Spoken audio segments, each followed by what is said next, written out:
What's going on, family? This is Scrapbook Boxing Museum of the Forgotten Fisticuffs series. I want to talk about a legendary Virginia fighter. He was a unified and undisputed lightweight champion. He was a 1984 Olympic gold medal winner.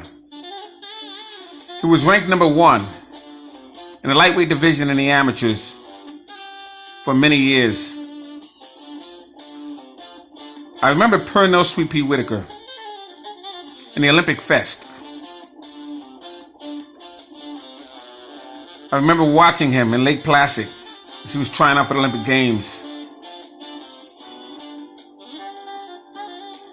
Pernell Whitaker was an outstanding fighter, and unfortunately, his life came to an end today. But his legacy will continue. And it will continue right here on the Museum of the Forgotten Fisticuffs series. Let's take a look at Pernell Sweet Pea Whitaker's career. Fascinating fighter he was.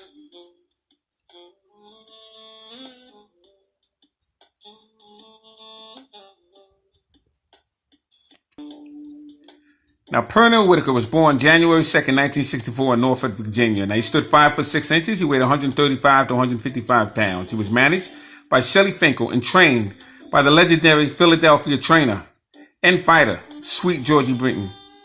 Georgie Benton was a phenomenal fighter, created the Philly Shell.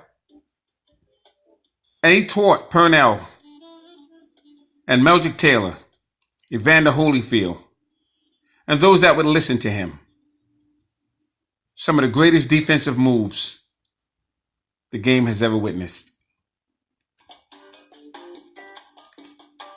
Now, Whitaker wasn't into the shoulder roll, but he did a cross guard that was also invented and showed to him by Georgie Benton. And that made Pernell Whitaker one of the greatest defensive fighters since Nicolino Loche, Willie Pep,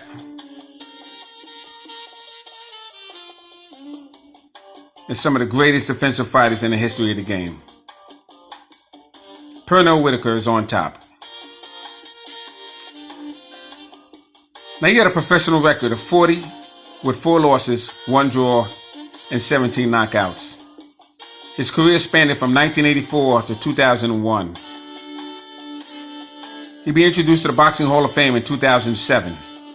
I was in Canastota, had pictures with him and had autographs signed because I wanted to relish that moment. You see, I was at 98% of Pernell Whitaker's fights, beginning with the Night of Gold. And that was a very happy moment for me. Pernell Whitaker would eventually win the WBC, IBF, and the WBA lightweight championship. He would win the NABF lightweight championship from Roger Mayweather. He was known as the Black Mamba or the Mexican Assassin. Now, Pernell Whitaker had worked with the Black Mamba plenty of times as an amateur. And that helped him become a member of the 1984 Olympic team, along with Tyrell Biggs, Mark Breland, Evander the Real Deal Holyfield, Meldrick TNT Taylor, Pernell Whitaker himself. Now, on that team, you also had Frank Tate from Detroit,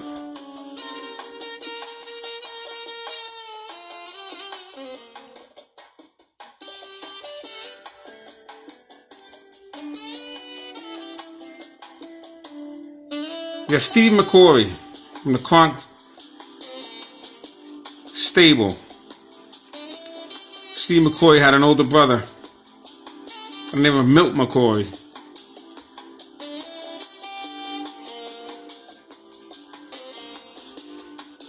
Now, here I'm showing you some of the members of that team that became legendary fighters. Evander Holyfield, unified cruiserweight champion. unified and undisputed heavyweight champion, Meldrick TNT Taylor. He'd won the fight of the night of gold. Tyrell Biggs was always ranked number 1 in the super heavyweight division in the amateurs.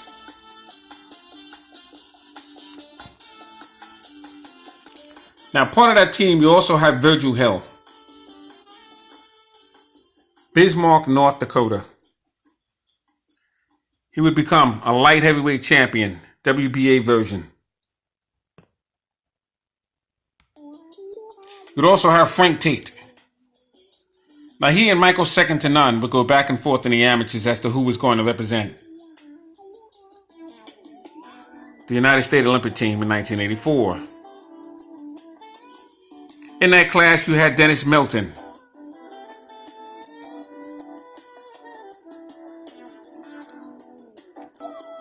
You had Mark Breland, who was a 6-time New York Golden Glove champion. And Breland had won many titles. He was undefeated in those amateur games. And he'd bring home a gold medal in the 1984 Olympic Games. You had Evander the Real Deal Holyfield.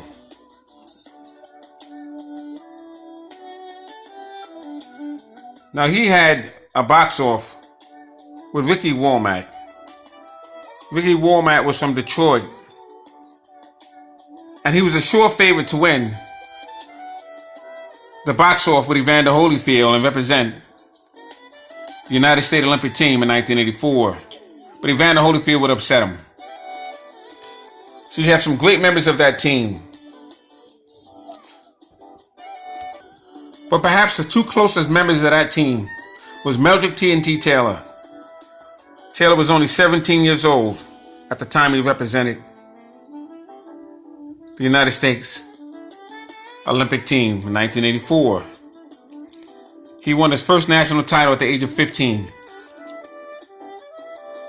1982 Olympic Fest and Junior Olympics. But Pernell Whitaker was the star of that team.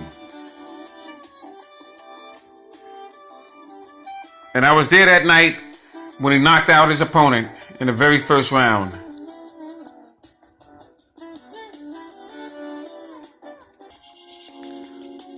The night of gold was a special event, November 15th, 1984.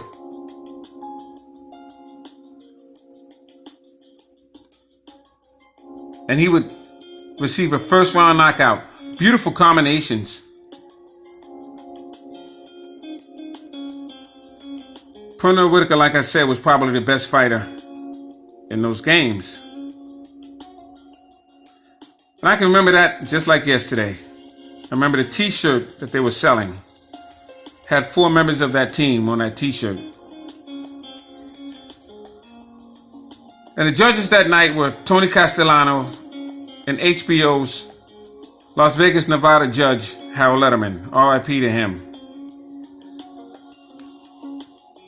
And the fighter's name, if I can remember correctly, was Farhan Kumas, or Commute. It was a long time ago.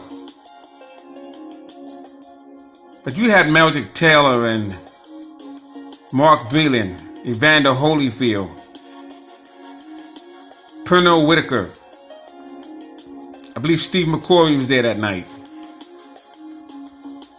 And you had so many celebrities in boxing, writers, and former Olympians and former fighters were there that night to greet the Olympians. And I remember taking pictures with the guys by the locker room. Special moment for me, because I had met Pernell Whitaker many years ago. But Pernell Whitaker would be in there with great fighters, such as Gary Jacobs and Jake the Snake Rodriguez, Harold Brazier. Remember when Harold Brazier fought, rocking Robin Blake. Whitaker would be in there with Fredo Rivera, excuse me. These names I'm just blanking them at the top of my head. Leo Lamelli. Rafael Pineda. I remember when Rafael Pineda knocked out Roger Mayweather. Knocked him out cold. And Pernell Whitaker came out and made easy work of Rafael Pineda. Freddie Pendleton, I was at that fight the night he faced Freddie Pendleton. It was February 3rd, 1990. Faced him in Atlantic City, was on the undercard of Hector Macho Camacho and Vinny Panzienza. And Pendleton hit Whitaker with a right hand, and Whitaker staggered. But he was able to come back from that. And ironically, 8 days later, Mike Tyson would be knocked out by Buster Douglas in Tokyo, February 11th, 1990.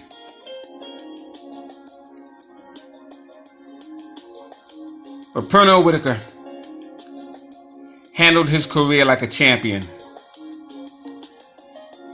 He was in there with Jorge Paez, Roger Mayweather. And I was at that fight in Norfolk, Virginia, when he would defeat Roger Mayweather. And that showed me a lot about Whitaker, because Whitaker was hurt in that fight. He was down and groggy. But Mayweather was very upset because Whitaker had pulled down his shorts when his shorts were waterlogged, and had to tape his shorts up. And he hit him with that straight right hand, and Whitaker was staggered. No one knew if he was going to get past that round, and he did. And that's when I saw the warrior in Pernell Whitaker. He would face Anthony Jones, Julie means more to me than anything. Raphael Williams. July 25th, 1987. He would fight for the NABF and the USBA lightweight championship belt over Miguel Santana. He would knock him out in 6 rounds.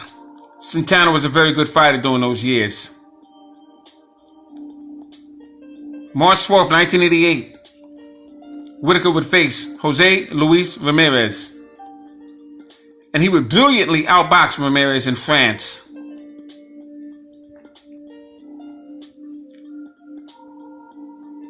And Whitaker would get robbed. Now, Ramirez had over 100 fights. He was in there with Bobby Chacon and Alexis Arguello. He was in there with Edwin El Chapo Rosario. And he would lift the strap from Rosario. But there was no way he defeated Pernell Whitaker. Now, the referee that night was Luis Gomez. And one of the judges, Harry Gibbs, scored it 113-117 for Whitaker. He gave Whitaker 117 and he gave Ramirez 113. Correct. But then Newton Campos scored it 118 for Ramirez and 113 for Whitaker. Louis Michaels scored it 116 for Ramirez and 115 for Whitaker. And it makes you wonder about the scoring system of boxing.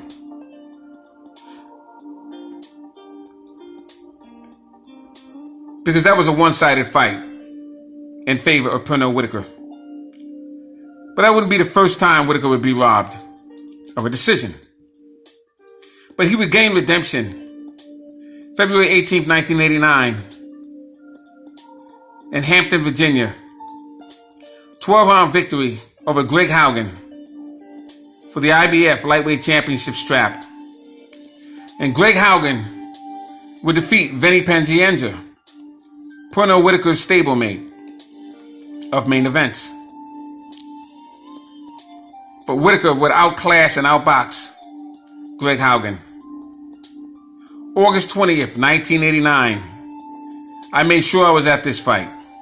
The rematch of Jose Luis Ramirez, Pernell Sweepy Whitaker, was in Norfolk, Virginia. It was for the WBC and the IBF strap. And at that time, the referee was Sid Hatton.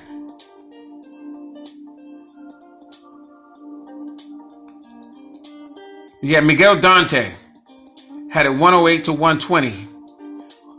He gave 120 to Pernell Whitaker and 108 to Ramirez. Then that judge, Larry O'Connell, and he gave the fight 120 to 109 to Whitaker. The last judge gave it 118 to Whitaker, 111 to Ramirez. And the look on Pernell Whitaker's face that night,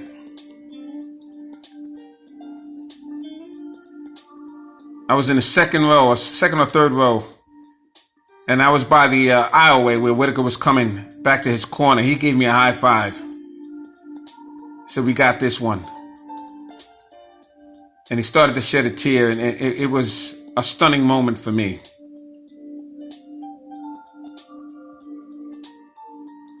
May 19th, 1990, he would face Azuma Nelson for the WBC and the IBF strap. He was defending his title.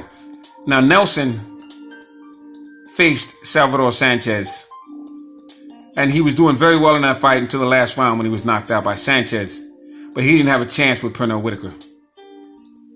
Pernell Whitaker, probably the happiest man alive, and well-deserved. Because Pernell Whitaker was another fighter, unjust, like Larry Holmes. They didn't appreciate Pernell Whitaker. They never gave him his just due. And Pernell Whitaker was a stand-up guy. He represented that Olympic team well and should have been given his victory to Ramirez. Now, August 11th, 1990, he would face Juan Nazario. It was in State Line, Nevada. And it was a first-round knockout to unify the division. That was for the WBA Lightweight Championship strap. Whitaker had already had the IBF and the WBC.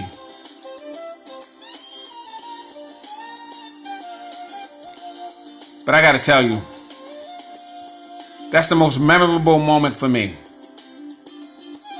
When Whitaker knocked out Nazario in the first round. Because Whitaker was supposed to face Edwin El Chapo Rosario. But Juan Nazario knocked out Edwin El Chapo Rosario in Madison Square Garden a few months earlier. Whitaker was there that night. The contract was just about signed. And all Rosario had to do was stand on his feet for 12 rounds. But he was stopped. And so the title went into the hands of Juan Nazario. Fairly an unknown. And Whitaker knocked out Nazario in one round. Greatest moment of me watching boxing. And I had the pleasure of being there in the second row. He would face Anthony Jones, Jorge Paez, Harold Brazier. Outstanding. He would face James Buddy McGirt twice. March 16th, 1993, Madison Square Garden. I was in the second row of that fight. Buddy McGirt had lost his championship belt to Meldrick TNT Taylor. I believe it was in 1988, if I'm not mistaken. And he lost, but he was making the excuses. And I can confirm, I knew Buddy McGirt. He had a torn bicep. But the thing was, he was in a ring with Pernell Whitaker. Now, McGirt had taken the title away from Simon Brown. It was the IBF welterweight strap. And Simon Brown, one of the best welterweight champions at that time, had his issues with Vince Petaway.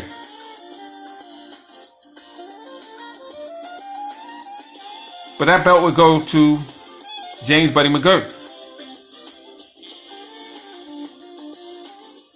James Buddy McGirt was from Brentwood, Long Island. He was a solid citizen, outstanding fighter. Used to win the kid gloves when he was at the age of 8, 9 years old. I used to watch Buddy McGirt train all the time in Gleason's gym. If Pernell Whitaker got that victory,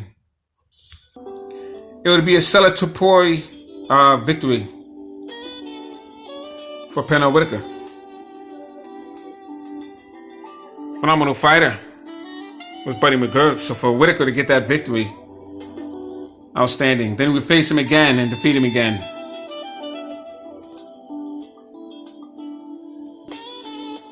Now Pernell Whitaker would face Julio Cesar Chavez.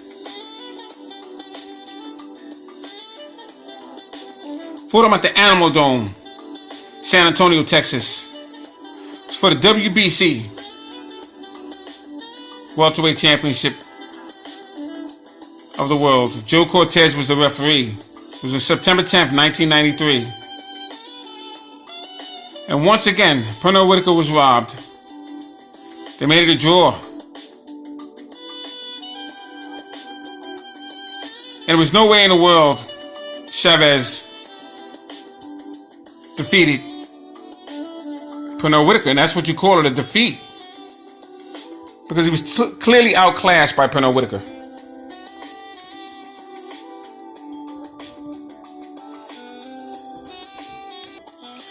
Now we wanted to see Pernell Whitaker and Oscar De La Hoya.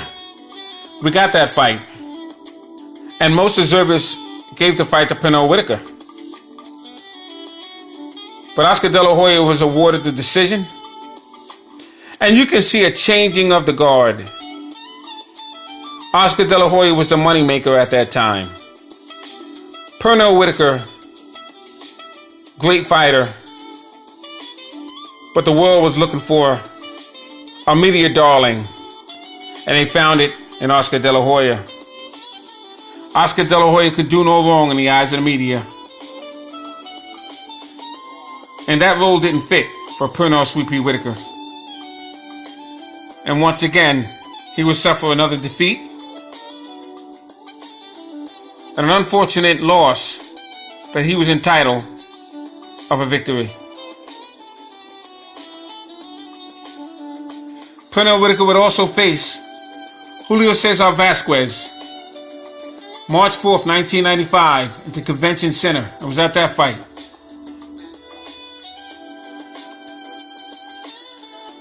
Great victory for Whitaker. But February 20th, 1999, he would face Felix Tito Trinidad, Madison Square Garden. At that time, Felix Trinidad had a fighting record of 33-0. He was undefeated. And this was basically the ending of Pernell Whitaker. But it was one round where Whitaker showed the entire world that he still had it. Because Trinidad got him in the corner. And Whitaker was as though he was sitting on a stool. And his butt basically touched his heels. He was that low. And Trinidad couldn't hit him with a handful of rice. Whitaker would bob and weave and dipsy doodle from that position and circle out and leave Trinidad standing right there admiring his work.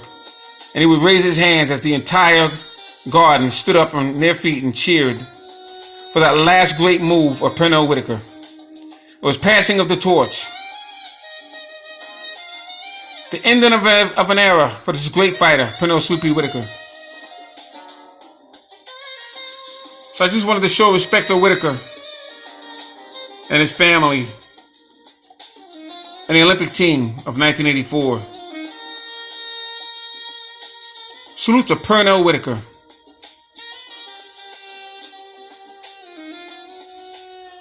Salute to this great fighter.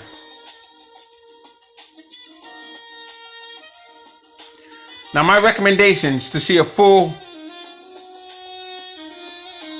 life story of Pernell Whitaker, go to Blood Boxing. Take a look at his hard work documentary series on Pernell Whitaker. This is just my perspective. This is my second video on Pernell Whitaker. But I had to show respect to this great legend. And I consider a friend. Thanks for hanging in there with me. All great fighters and all great fights will never be forgotten on my channel. Salute to my subscribers. Salute to this great legendary lightweight phenomenon, Pernell Sweet Pea Whitaker.